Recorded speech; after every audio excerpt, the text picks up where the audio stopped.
Hey guys, we're back again with another Mythic Legions review. This time we have Borrior from the Advent of Decay series. On the back we have the standard 2.0 artwork with a bit of lore on the Mythic Legions universe. And on the side we have a picture of Borrior and a short paragraph on some history on the figure. Each Mythic Legions figure comes in collector-friendly packaging that's easy to remove. Borrior is the grunt force of the legions of Articulation.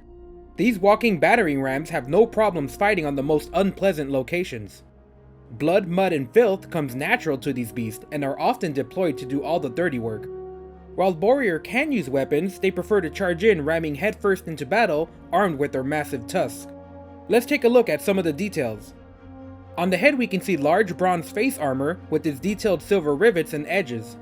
He has small glittering black eyes and a large nose with tusks pointing out. We have a better look on the side on just how massive the head is. We can notice some fur texture in the sculpting along with other small details like dents and cracks in the helmet. The chest has bright red highlights down the center, while the rest of the armor is scuffed and scratched, simulating a worn out appearance. On the back we have more of that scuffed armor along with the red highlights. We will be covering up the shoulder sockets in the back with armor later on. The layers of metal armor on the shoulder continues the pattern of scratched up paint with the red highlights. The heavy plated gauntlets show more detail in the armor, with every finger layered with more steel. The large metal belt holds up strips of dark brown leather riveted together with silver studs. On the side we can see more large plates of steel bolted onto the belt. Following the rest of the armor's design, we have a large red stripe down the center of the worn out hanging plates. Underneath the belt we can see the chainmail texture for the thighs that transition to more thick plates of armor. We wrap up the detail of the figure with short legs and hooves. The legs of the figure have splotches of brown paint and wash, giving it a dirty, muddy look that complements the character's love for filth. Let's take a look at the articulation. We have a ball-jointed head, shoulders that open and rotate, elbows that bend and rotate, a rotating forearm, hands that bend up and down and rotate, a ball-jointed waist, legs that move forward, back, and open. We have rotating thighs, knees that bend back and rotate, ankles that rotate and bend up and down, and a rotating foot. Let's take a look at the accessories. We have a two-handed silver hammer with a removable head. If you have a spare claw attachment, you can place it here.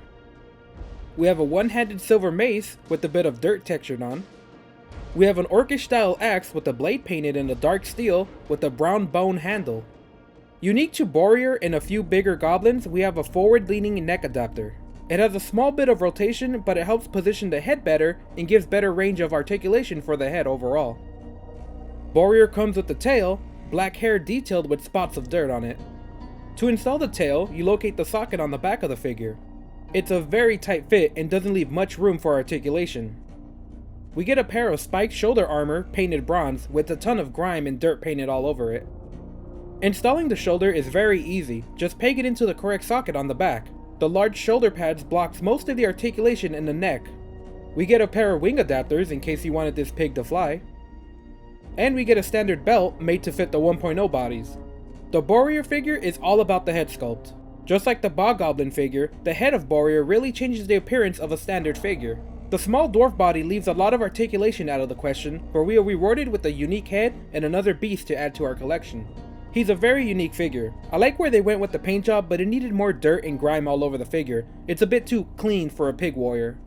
Accessory wise, we get 3 weapons and a set of shoulder armor. The two-handed hammer and mace are far too clean in the paint job. The bright silver needs to be toned down with grime, blood, and dirt for this figure. As for the orcish style axe, the dark colored bone and blade with visible deteriorations fits the figure much better. Overall, Borrior is a nice addition to a collection of beast figures. I feel like a removable helmet or an open mouth would have made this character stand out much more. He's a nice background foot soldier, just some cannon fodder in the ranks of demons, goblins, and skeletons. He's definitely a unique figure but won't stand out much in a collection. Beastman figures are hard to come by, so Borrior definitely has a role to fill. But will that role be filled in your collection? That's up for you to decide. Alright guys, that's it for this review. More reviews are coming up soon, so check out my other videos while you wait.